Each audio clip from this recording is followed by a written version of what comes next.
My name is Charles, and everything was fine until October 16, 2010. The worst day of my life was April 20th of that same year. That was the day I came home early from a business trip and found my wife of 6 years, Hallie, in bed with Trent Miller. I'll talk more about what happened on October 16th later. Hallie's infidelity didn't completely surprise me. She had been unhappy with our life and financial situation. The recent recession had hit us hard, and we were struggling to pay the mortgage. Our house was worth less than what we owed. Hallie wanted to give up, but I believed we could make it through. Frustratingly, she had insisted on buying a large house, and now most of our income went toward mortgage payments. Since Christmas, when she was disappointed with her gift, nothing I did seemed to make her happy. The only joy in my life was our daughter, Tina. Her happiness when I came home was a stark contrast to Hallie's disdain. Marrying Hallie was a mistake from the start. Both of us had just come out of failed relationships and rushed into marriage because we felt left out among our married friends. Despite the rough beginning, I fell in love with her, especially after Tina was born. While some couples drift apart after having kids, I thought our bond grew stronger. At least, that's what I believed.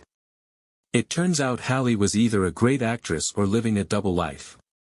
Until the end of last year, I thought we had a strong relationship and a happy family. How foolish I was. I told Hallie I'd be returning from my business trip on Thursday, but I came back on Wednesday. Hallie worked mornings and had afternoons free since Tina was in school. I decided to surprise her. As I drove down our street, I noticed an unfamiliar car. It was careless of Hallie, but we didn't know many of the neighbors, and most of the street was empty due to the housing crisis. I entered the house without needing to be quiet because of the noise coming from the master bedroom. I stood still for a few seconds, took some photos with my phone, and felt an overwhelming sadness as I realized my marriage was over. We couldn't overcome the betrayal and infidelity. Now, I had to face how much worse our financial situation would get and accept that I'd become a part-time father. I would lose the chance to hug my daughter every day and love the woman I had fallen for. Hallie saw me and screamed, "Get out of here, Charlie. What the hell are you doing home today?" Stunned, I reacted poorly. I grabbed Hallie by the hair, pulled her face close to mine, and shouted, "Are you an idiot? You dare to ask why I came home early? You're with this fool in my bed, and you're attacking me." I didn't notice Trent behind me. Amid the chaos, he called the police, and while we were still yelling, the police arrived. Trent, wrapped in a sheet, greeted them at the door. They barged into the bedroom, saw that I had pulled Hallie's hair, and arrested me. A few days later, I posted bail only to find our accounts empty and Hallie gone with Tina. I returned to an empty house. When I went back to work on Monday, a sheriff was waiting for me. Hallie had filed for divorce, accusing me of physical and emotional abuse. I countered with infidelity, but it didn't help much. The courts granted Hallie custody, and I was ordered to pay child support and alimony. My credit tanked after we sold the house. Although I still had my job, my life was a mess. If it weren't for Tina, I would have left town. On a positive note, I was acquitted of the assault charges. I spent too many nights at Johnny's Tavern, listening to drunks say they'd never let something like that happen to them. Some said I wasn't much of a man for letting someone take my wife. I changed bars after hearing "fool, fool, fool" too many times. One night, after leaving the bar, I felt disrespected by my coworkers, who ignored or looked down on me. I started considering the advice from the drunks about revenge. They were full of bravado about how they'd get back at those who ruined their lives. One Sunday, while visiting my parents, I shared my feelings of helplessness over coffee. My parents were shocked, and my father broke the silence. "You want revenge, Charlie?" my dad asked. "I don't know, Dad, I just feel like I need to do something." "Revenge is complicated, son. It seems to fill a void, but rarely does. It can get out of control. You strike back, and then their friends or family strike back. Ask any gang member from Chicago, the eye for an eye principle usually works that way.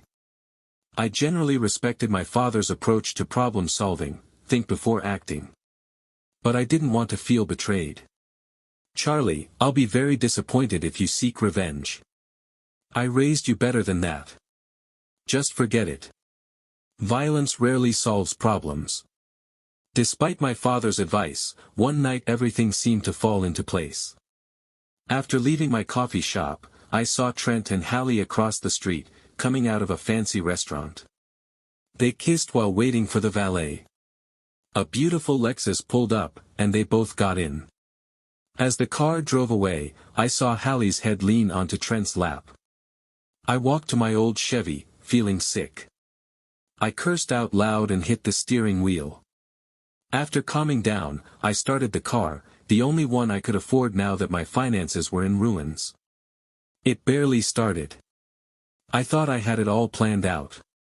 A few weeks later, I approached Trent at night. Before he realized it, I was hitting him in the ribs with a bat. I avoided his head, I didn't want to end him, just teach him a lesson. I hit him again and broke his right leg, then his right arm.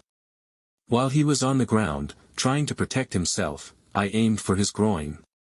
Someone screamed, "I've called the police." I ran, ditching the bat, jacket, and mask in a dumpster 3 blocks away. The next time I picked up Tina, Hallie asked me directly, "Did you attack Trent?" I planned to make Hallie sweat, so I just smiled without admitting or denying anything. I was the main suspect, and the police questioned me several times.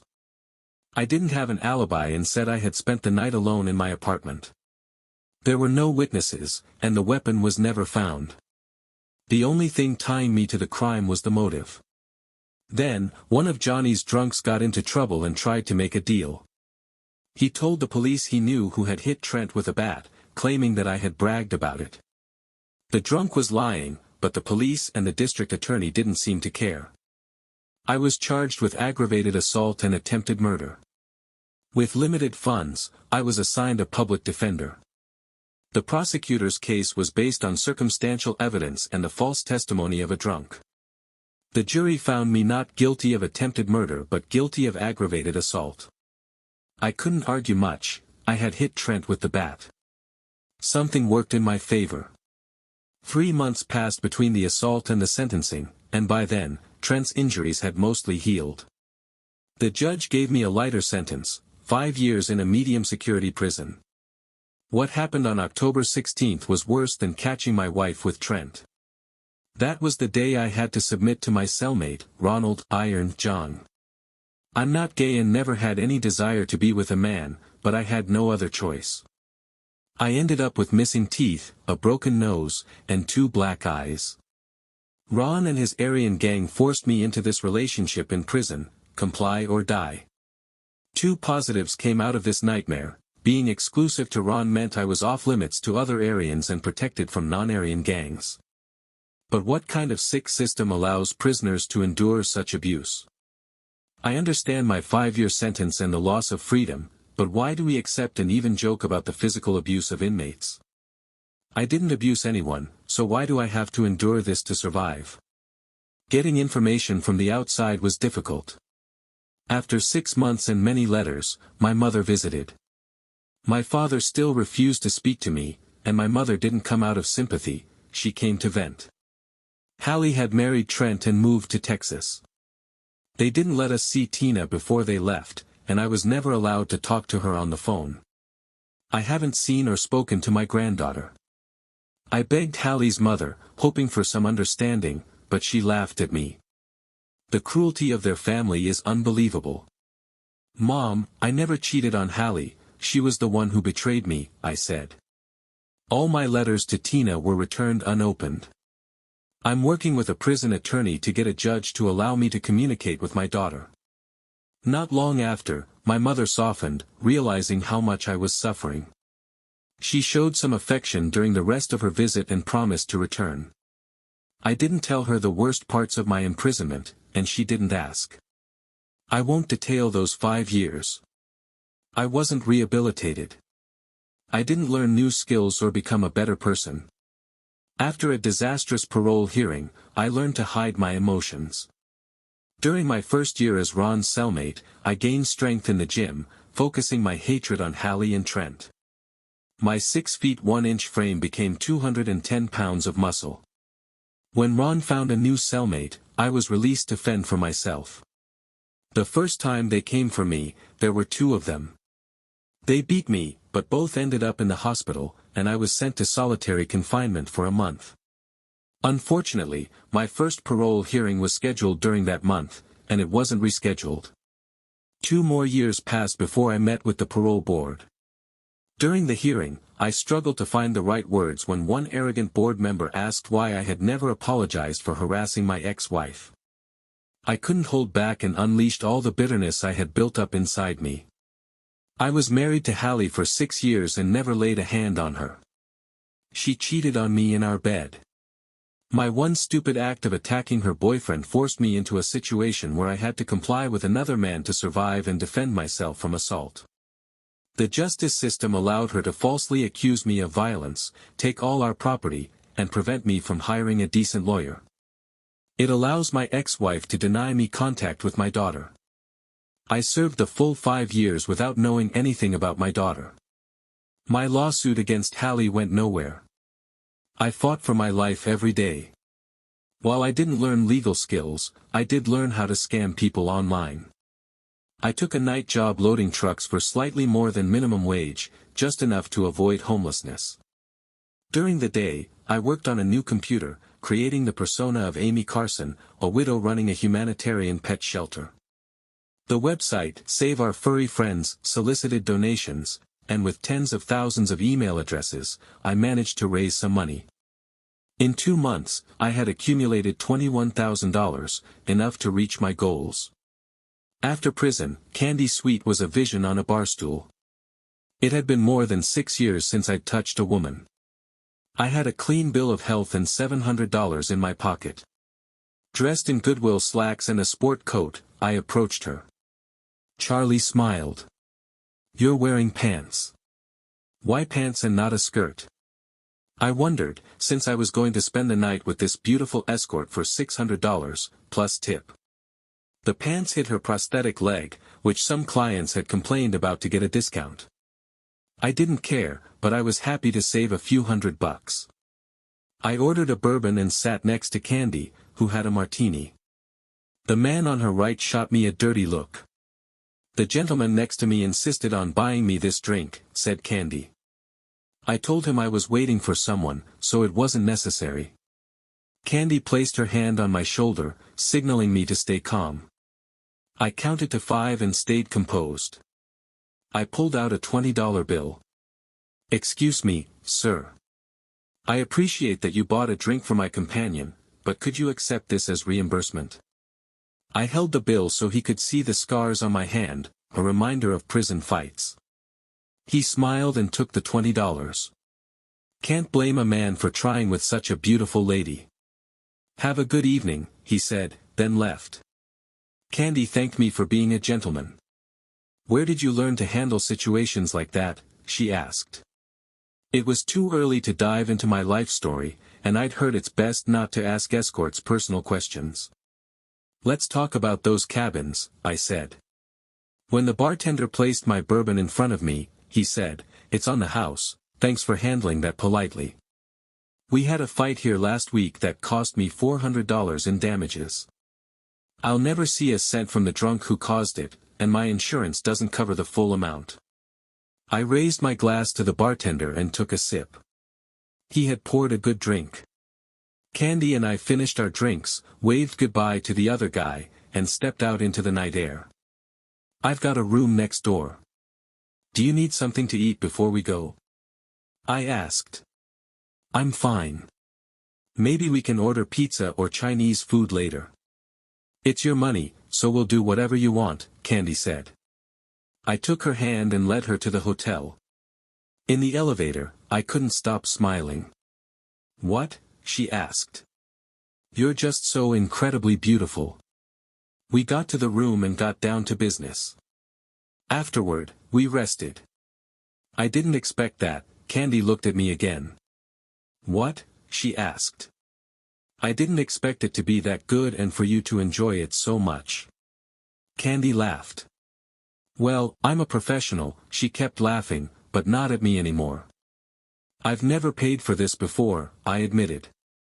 I thought someone who does it for work would have to fake it, but you didn't seem like you were pretending. Thank you. Do you want to order something now? We ordered Chinese food and made small talk while we waited. I noticed her prosthetic leg for the first time. It was made of metal just below the knee. She saw me looking at it.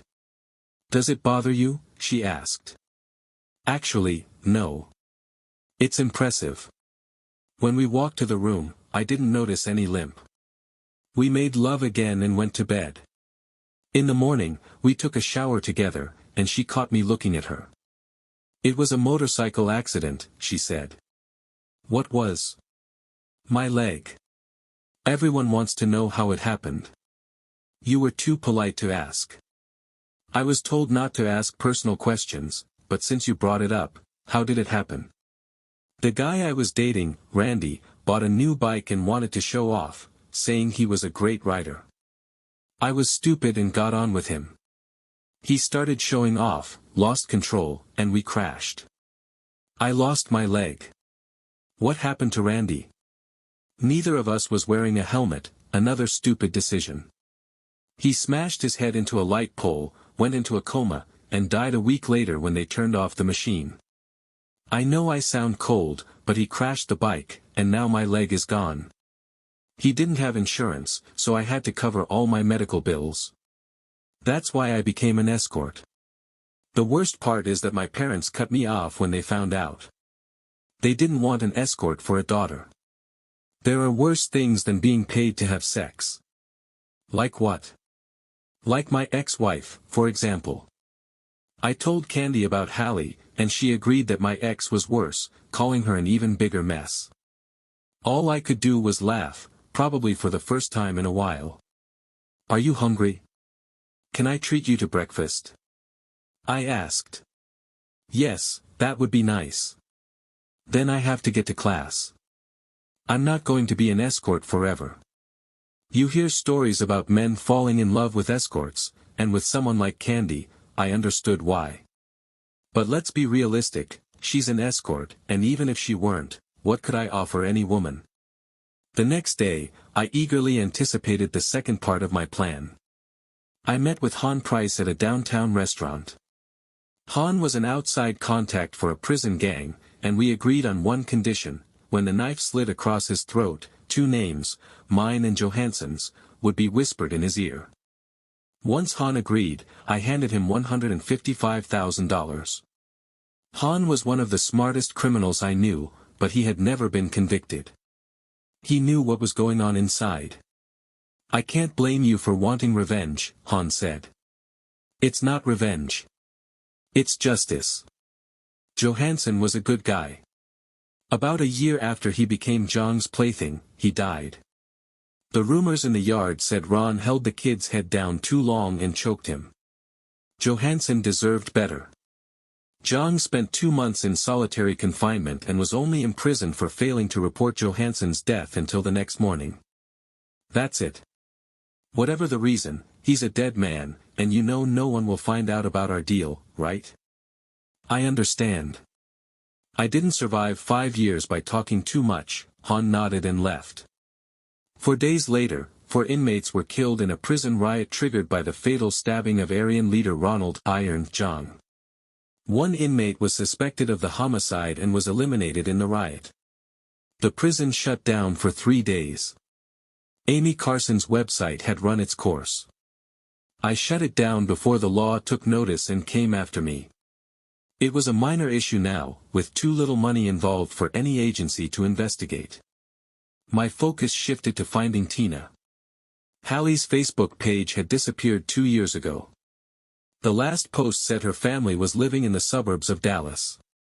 Tina had just turned 9, and the happy family, Hallie, Trent, and Tina, were posing in front of the gates of Disneyland.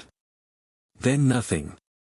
Imagine my surprise when, just for fun, I googled Trent Miller and found out he was living in Chicago again. There was nothing about Hallie, but at least I had a lead. It cost me 1,000 of my illicit earnings to hire a private investigator to find out where Trent lived and worked. He no longer lived with my ex and often hung out at a bar after work. It took Trent a few minutes to recognize me when I sat next to him at the bar. Understandable, since I looked different from the last time he saw me, during my sentencing for hitting him with a baseball bat.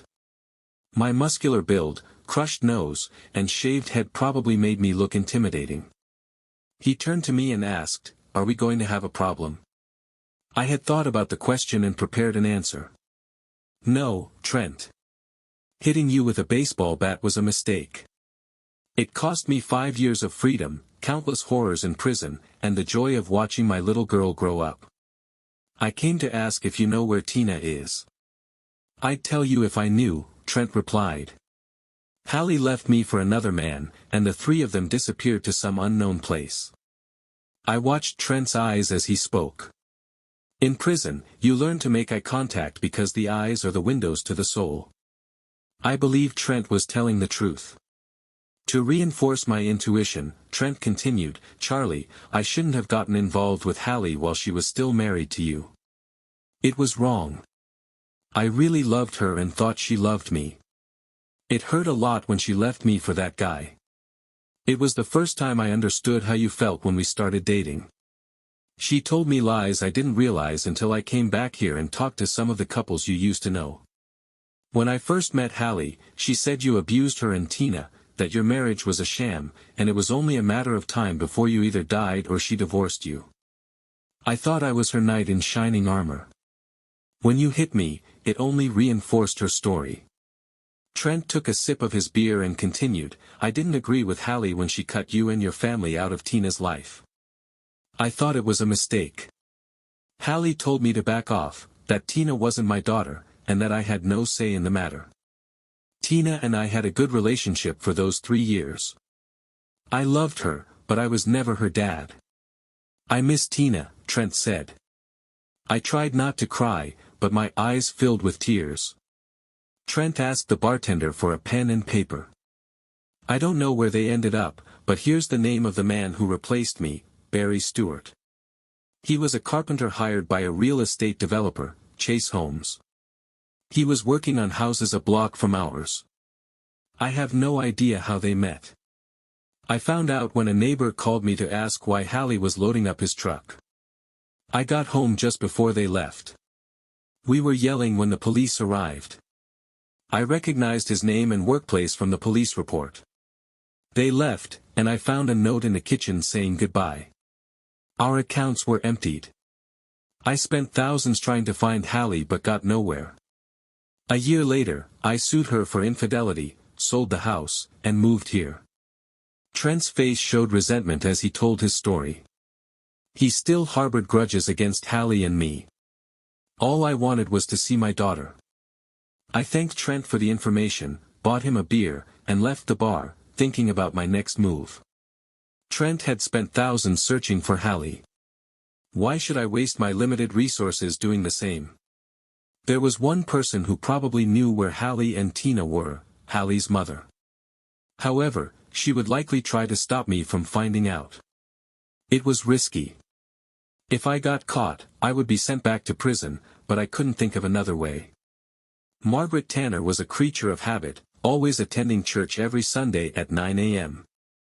She always left a spare key in the fake rock next to the patio door. Why bother leaving a spare key when Brutus, her massive dog, was always there at 9:02? I jumped the fence from the alley behind her house. The key was in its place. I opened the patio door and heard Brutus growl, a sound that would have scared anyone else. Brutus rounded the corner toward the kitchen where I stood, waiting for him to recognize me. It had been 6 years since Brutus last saw me, but time didn't matter. Brutus stood on his hind legs and licked my face. He remembered the man who had picked him up from the shelter, brought him to Margaret's house, trained him, and given him treats. While Brutus reacquainted himself with me, I headed to the counter, took a treat from the jar, and threw it on the floor. Brutus eagerly went after it, giving me a moment to look around. The kitchen hadn't changed since John Turner died 9 years ago. A computer sat on Margaret's desk, where she paid her bills. I turned it on, and a password prompt appeared. After a moment's thought, I typed John 3:16. The computer started to boot up. While it did, I searched the drawers and found some letters with return addresses. Hallie was living in El Paso. I inserted a flash drive into the USB port and copied Margaret's photo, video, and email folders. After getting everything I needed, I shut down the computer, scratched Brutus behind the ears, closed the door, and returned the key to its place. I spent the rest of Sunday watching videos and looking at photos of my daughter growing up. Tina had grown so much, she was such a beautiful girl. I felt like a fool for missing those years. From the envelopes and emails, I learned that Hallie and Tina now had the last name Turner. Hallie was living with Barry Stewart but wasn't married to him. Tina was in 5th grade. On Monday, I handed over the information and a deposit of $500 to a private investigator in El Paso, who confirmed that the address and other details were current. On Tuesday morning, after work, I knocked on my parents' door. Although my mother had visited me in prison, I hadn't seen my father since my sentencing. Back then, he had looked at me with sadness and pain. Now he stood at the door, and I wondered if he would let me in. "Hi, Dad." Dad opened the door wide and pulled me into the house. He looked into my eyes and then hugged me. "Mary, Charlie is home." Mom came into the room and hugged me too. "Would you like some coffee?" she asked. "Yes, please." We sat at the same kitchen table where I used to eat lunch as a kid. Margaret Tanner wasn't the only one who liked routines. "Mom, Dad, first let me apologize for disappointing you. I'm sorry I didn't listen to your wise advice. I'm sorry I let a bunch of losers convince me to seek revenge." Mom hugged me again, and Dad put his hand on my shoulder and gave it a squeeze. "I know where Hallie and Tina are, and I want your help to re-establish contact with Tina. I have a few $1,000s to go to El Paso and do whatever it takes to at least get visitation rights. Will you come with me and help?" Dad responded first. "What are you planning to do? Nothing violent, right?" It hurt that my past actions made that his first question. "No, Dad. I'm going to consult a lawyer first. I've already served my time, I'm not on parole, so I can go and try to get a court order for visitation. But let's be honest, I'm an ex-convict, guilty of assault. I think it would be better if my parents came with me and we presented a united front. Will you come? We'll go. We can be ready in a week. I need to give notice at work and take care of a few things. Can we take your car? We'll need a vehicle while we're there." "Yes, I'll take it to the shop tomorrow and make sure it's ready for the trip. We'll leave next Monday." With that, I took another cup of coffee, and we caught up on some family gossip. It felt good to be home. Over the next few days, I used my free time to research the best family lawyers in the El Paso area. After finding one with excellent reviews, I called and set up an appointment for the following Thursday. That gave us 3 full days to drive to El Paso. I hoped Mom and Dad could manage the trip. Dad was almost 70, and Mom was 66.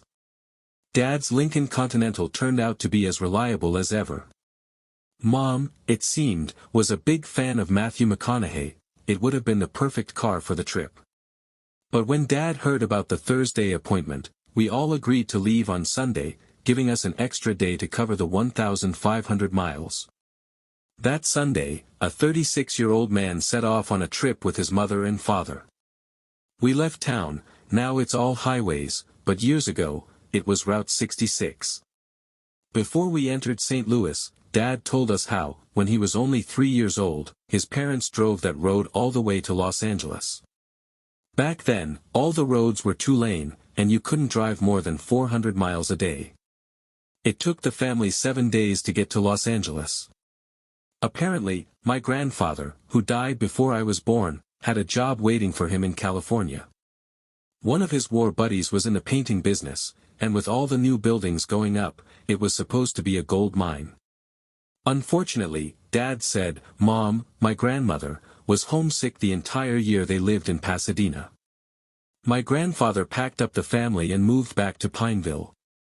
It all worked out for the best, though. My grandfather became the CEO of an aluminum foundry and did well until they found him slumped over his desk, dead of a heart attack at age 58. I was born a year later and named after him. During the 4 days we spent in the car, Mom and Dad shared more stories about the old days, stories I had either forgotten or been too busy to listen to while growing up. I moved out when I was 18, so this was the longest time we had spent together since our last family vacation to Washington, D.C., when I was 14. On Thursday afternoon, we arrived at the law office of Glad Harper. Unlike my previous encounters with the law, this was a positive experience. I told the lawyer everything, my conviction, my time in prison, the lack of communication with Tina, how my parents were also denied contact, my divorce from Hallie, her subsequent marriage and divorce from Trent. The lawyer's eyes lit up when he heard that Trent was suing Hallie for infidelity and child abandonment. It wasn't a pretty picture, but it didn't make me an angel either. The lawyer's reluctance to take our case disappeared when my mother nearly broke down in tears, explaining how she couldn't hug her granddaughter. I gave the lawyer a deposit, and he began working on the paperwork. Now we just had to wait. We decided not to spend the weekend in El Paso and instead traveled to Big Bend National Park. Despite our concern about the upcoming events in El Paso, it was an incredible weekend, enjoying the peaceful and breathtaking views along the Rio Grande. 4 days later, I received a call from Mrs. Harper. The court administrator would meet us in his office on Tuesday morning to prepare for a hearing with a judge that afternoon. Gladys Harper had been busy. She even had a signed statement from Trent Miller, stating that Hallie had left him and had severed her relationship with Tina. I later found out that Trent had agreed to this on one condition, that Tina would know he hadn't abandoned her and that he still loved her. We met again in the courthouse lobby and proceeded to the judge's office. I'm not naive, it became clear within the first 10 minutes that the judge and our lawyer had a great working relationship. We answered the judge's questions, and then Mrs. Harper clarified that we were only seeking a preliminary meeting with Tina to re-establish contact, and we were willing to have a court-appointed social worker accompany us. Mrs. Harper told the judge, given Mrs. Turner's past actions in denying my client contact with Tina and then doing the same with Trent Miller, we request that Hallie Turner not be informed of the meeting, as she will likely use the time to delay and continue turning Tina against my clients. This is where their working relationship and all the money we were paying Harper paid off. You could have knocked me over with a feather when the judge granted the request. The meeting was set for the following day. We were going to pick Tina up from school with the court order in hand, accompanied by Mrs. Harper and a social worker. We were given 3 hours to take Tina to a local cafe, talk to her, and then bring her back home. As we left the courthouse under the warm Texas sun, I couldn't remember feeling as light and happy as I did in that moment. It took all my willpower not to hug Mrs. Harper right there. She said she was already working on the paperwork to establish visitation rights for me and my parents. We'll meet tomorrow at 1:45 in my office. The social worker will go with you to the school. Once you pick up Tina, I'll leave. The social worker will stay with you until Tina is returned home. Until tomorrow, don't do anything that could ruin this. Stay sober, stay calm, no matter what is said or done, especially when Tina's mother inevitably overreacts. Stay calm. We expect her to say or do something in front of the social worker that will only help us when we request full visitation rights. Treat the social worker like she's your friend because she could become one when the case returns to court. The judge just gave us a valuable gift, so treat it that way. With those words, she left. I hugged Mom and Dad, thanking them once again for their help. The next 22 hours passed slowly. We stayed close to the hotel and grabbed a bite to eat at the restaurant across the street. Part of me was worried that something would go wrong.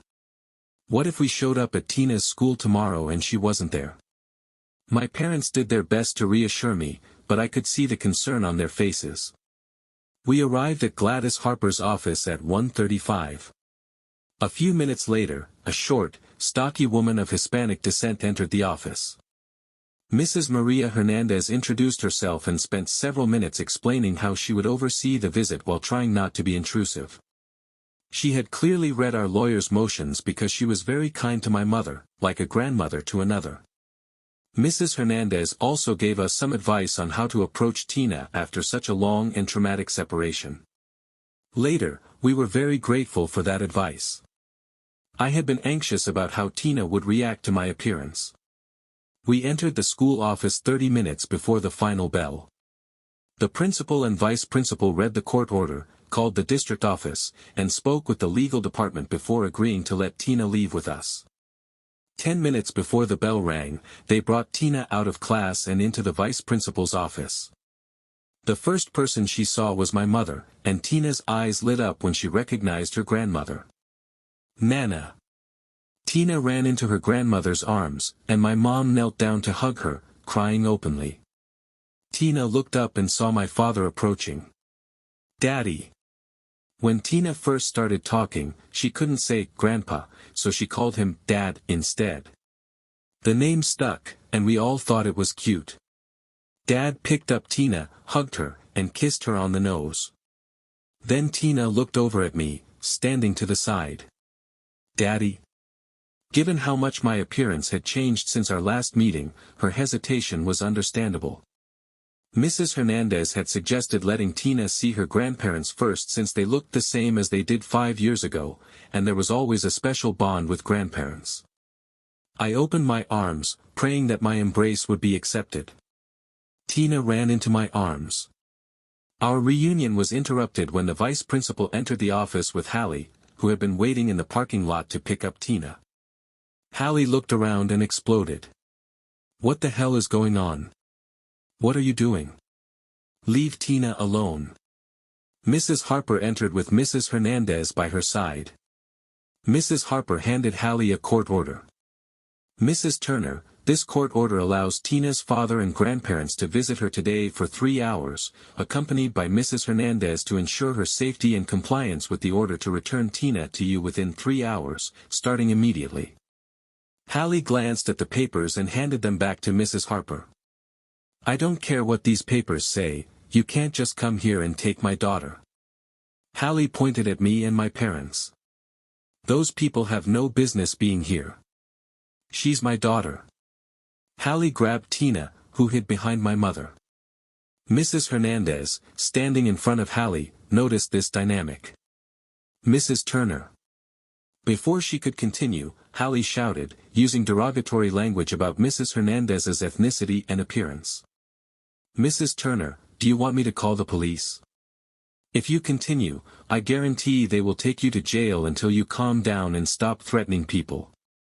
At that moment, the vice principal intervened, trying to calm Hallie. They went into his office, and we took the opportunity to leave with Tina and Mrs. Hernandez.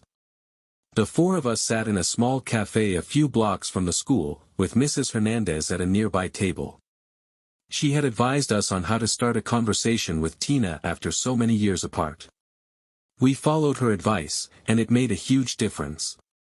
Tina didn't seem intimidated by our presence, but my heart broke when my little girl asked, crying, Dad, why did you never call me or write to me?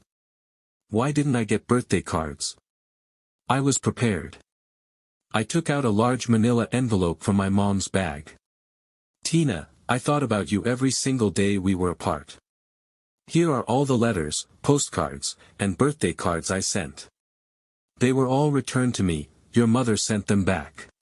She didn't want me or your grandparents to be in your life.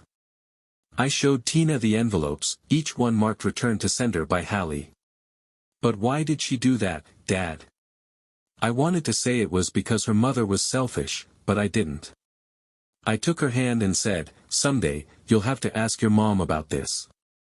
But not today. Today, let's just talk, me, you, and your grandparents. We all love you and want to know how you're doing in school. What are your friends' names? Do you play any sports? The 3 hours flew by, and the 5 of us got into Dad's Lincoln and drove to Hallie's house, arriving just in time. Hallie was on the porch smoking a cigarette, with an angry expression on her face. I parked the car by the curb when Tina asked from the back seat, "I want to show you my room." I looked at Hallie and replied, "I don't think that's a good idea today, Tina. Your mom doesn't seem to want us in her house. But it's my house, and I should have the right to invite people to my room." Tina looked so offended that my mom said, "Why don't you show me your room today, Tina? Next time, we can all see it together." Tina agreed. Mrs. Hernandez said she would need to accompany them. Mom, Mrs. Hernandez, and Tina got out of the back seat and walked toward the porch. Dad and I couldn't clearly hear what was being said, but the exchange was heated. As intimidating as Hallie might have been, Mrs. Hernandez was even more so. A few minutes later, Mrs. Hernandez and Tina went into the house, while Hallie stayed on the porch, glaring daggers at Dad and me. Even to this day, I don't understand why Hallie hates me so much. We stayed there for about 10 minutes when 2 patrol cars pulled up, one in front of our car and another behind. I admit I panicked for a moment. Had my hit and run with Ronald J. been discovered? Had someone figured out I was behind the internet scam? I was so close to being reunited with my little girl, and now there were 4 police officers stepping out of the patrol cars. Barry Stewart arrived next, parking in the driveway and running to the porch. Mrs. Hernandez met them at the door. Dad and I watched as Hallie and Barry were handcuffed by 2 officers. What the hell was going on? I wanted to get out of the car, but Dad stopped me. "I'll go check, Charlie. Stay here." It wasn't a suggestion, it was an order. Before Dad could get out of the car, Mom came out of the house, quickly walked to the car, and sat down in the back seat. Barry and Hallie were being led to one of the patrol cars by 2 police officers. One officer from the second car stayed on the porch while the other went inside with Mrs. Hernandez. They soon returned with Tina. "Mom, what the hell is going on?" "I don't know." Mrs. Hernandez was looking around Tina's room when she noticed a toy on her shelf. She picked it up and asked Tina a few questions that I couldn't hear. After Tina answered, Mrs. Hernandez pulled out her phone and called the police, asking them to come quickly with 2 patrol cars. That's all I know. At that moment, Mrs. Hernandez approached our car. "I'm sorry, but Tina will be coming with me to the station. We need to ask her some questions. Please call Mrs. Harper and ask her to meet us there. Tina will probably stay with a social services family until everything is cleared up." I had to ask, what exactly needs to be cleared up? What's going on? We don't know yet.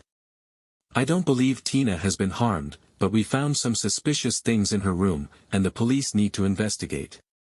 In the meantime, Tina will be safe with me.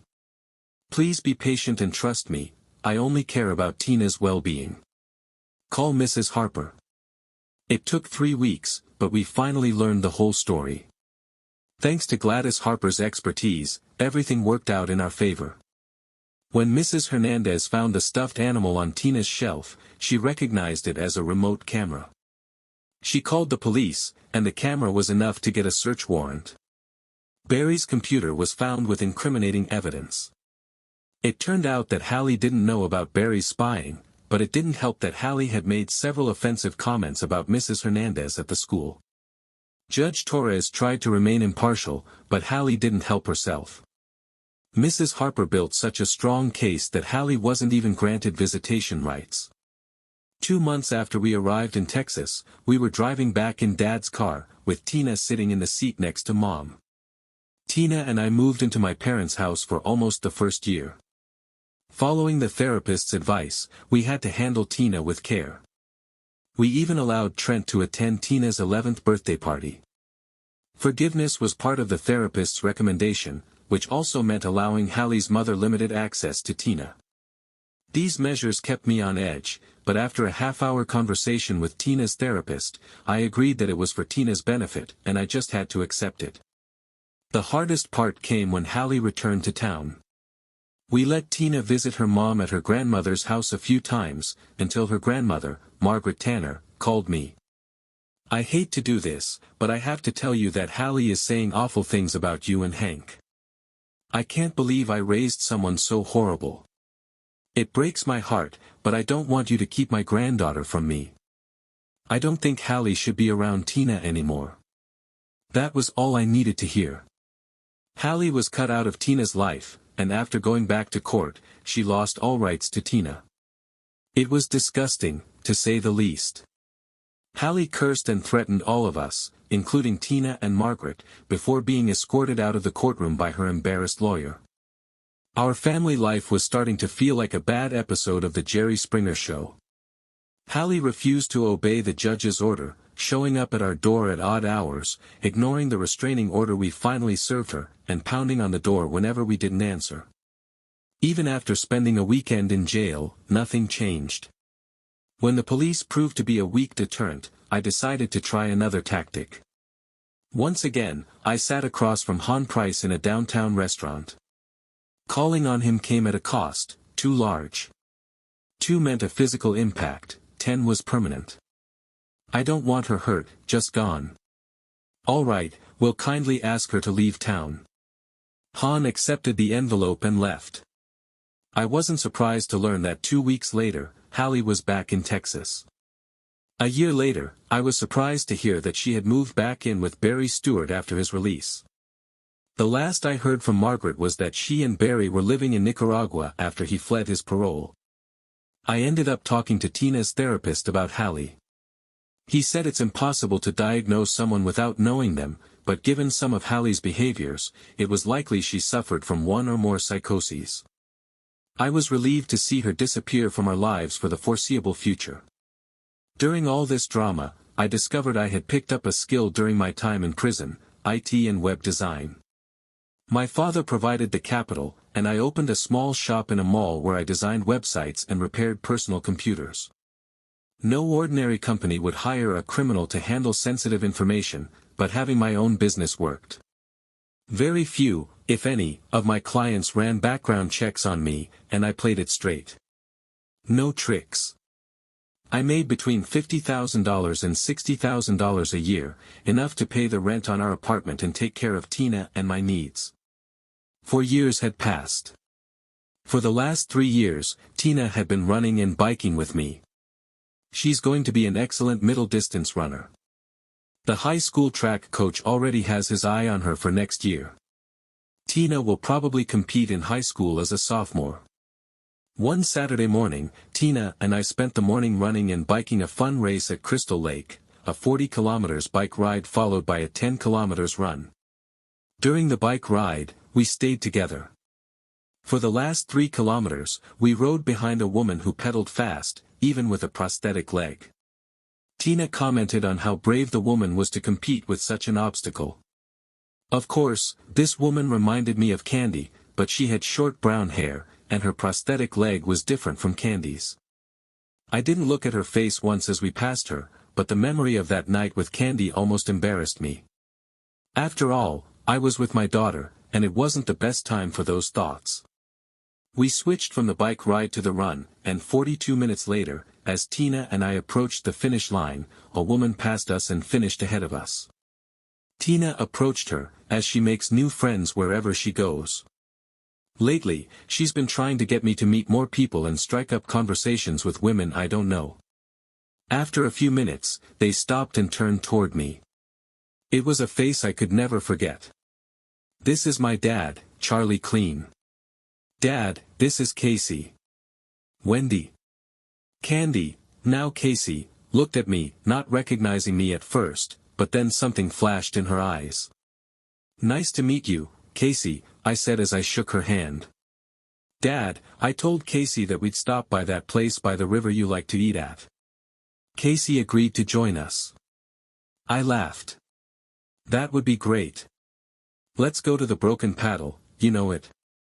Casey paused for a moment, then remembered when and why we first met. "Maybe I should let you two have some father-daughter time," Casey said. "That's very kind of you, but we've spent the whole week together. I think Tina would enjoy the company of someone else for a change. Please, don't disappoint Tina or me. Join us." "Are you sure?" she replied. "No need to beg, but if Dad won't, I will." "Please come with us," Tina smiled. "Okay, I'll meet you there," Casey said. As Tina and I put our bikes in the car, I said a little prayer that Casey wouldn't stand us up and that she'd meet us at the Broken Paddle. She showed up, and during the next half hour, as I sat at a table eating a burger and drinking a beer, they talked like old friends over snacks. Tina was thrilled to learn that Casey had graduated from the Art Institute with a degree in photography. The Art Institute is Tina's favorite museum in Chicago, and art is her favorite subject in school. I spent some time listening and learned that Casey works for a marketing company as a product photographer for online catalogs. Most small retail stores that don't have their own staff use agencies like the one Casey works for to create their websites. Their conversation was interrupted by a young man who asked Tina if she wanted to join him and his friends in a game of beanbag toss. Tina asked Casey and me if it was okay. "Of course, it'll give us a chance to talk," Casey said. I agreed, and Tina left with the young man. I watched her as she walked away, happy to keep her in sight. "You'll have a lot of work ahead." "She's already a beautiful young woman," Casey said. "Yes, but she's got a good head on her shoulders." "I trust her," I replied. "Thanks for joining us. I didn't know what to expect when you recognized me." "I'm glad you did. I don't remember Tina ever warming up to anyone as quickly as she did with you. I want you to know something. When I was in that business, I didn't react to men the way I did with you. The way you handled that guy in the bar and the way you treated me with respect that night, why didn't you ever call me again? I was hoping you would." I decided to tell her the truth. I had to focus on reconnecting with Tina first, and when that turned into me being a full-time single dad, I focused on our relationship and Tina's mental health. I had just gotten out of prison, and it would have been easy to fall in love with you, especially with how beautiful you were. "And you didn't want to fall in love with an escort?" "I didn't say that. Please don't put words in my mouth, and don't think of yourself that way." "I'm sorry. Do you still work as an escort?" I decided to use a softer expression to describe Casey's past profession. "No, not anymore. Since I graduated and got this job, I've got a good income and health insurance. I quit the day I was hired. My medical bills are paid, and I have a new leg." "How are your parents?" "I remember they were distant from you. My mom talks to me now. Dad still struggles to accept that I spent 18 months selling myself. He says he'd rather have mortgaged his house and emptied his 401k, but I could never do that to them. It's been 3 years since my last date, and even though time has passed, Dad seems to want to forget that horrible period in our lives." Casey and I spent the rest of the hour talking about Tina and our work. When Tina came back to our table, it was time to leave. "Can Casey come over for dinner next weekend?" All I could think in that moment was how happy I was to have such a smart daughter. Dinner the next weekend started a series of dinners, then dates, and eventually a romance. Casey and I have been dating for just over a year now, and I've been thinking about proposing to her. Tina is all for it, she already loves Casey, and they've become best friends. Before asking Casey, I plan to ask for her father's blessing. I hope this will help foster their slow reconciliation. Her father, like many men, wonders why I'm not bothered by Casey's past as an escort. Maybe I should be, but Casey and I have talked about it. We both agree that fidelity in marriage is non-negotiable. Some might say I'm a complete fool for marrying a former escort and letting her into my daughter's life, but let me share a little story. 2 years before that race day at Crystal Lake, I was dating a very nice woman, and we were getting serious. One day she asked me how I lost my 2 front teeth. I decided to tell her the whole truth, including my relationship with Ron Jong, but not the later attempt on his life. Shortly after, she became unavailable for dates and any kind of interaction. The message was clear, she couldn't tolerate being with a man who had done what I did to survive a prison sentence. After a few months of knowing Casey, when things got serious and we became exclusive, I decided she needed to know the truth and let the chips fall where they may. Casey looked at me when I finished the story, and her blue eyes sparkled.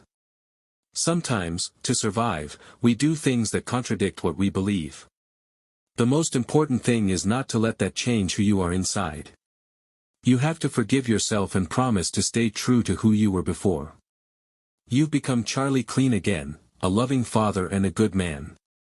If you need to forgive yourself for what happened in prison, start today.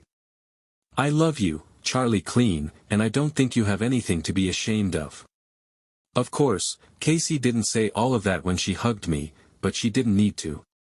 Sometimes, forgiveness, when you love the right person, is all you need to live a good life. We've been together for a year, and the love I feel for Casey keeps growing. I'm not naive, I know the road won't be easy, especially with the pasts we both have. But I'm willing to try.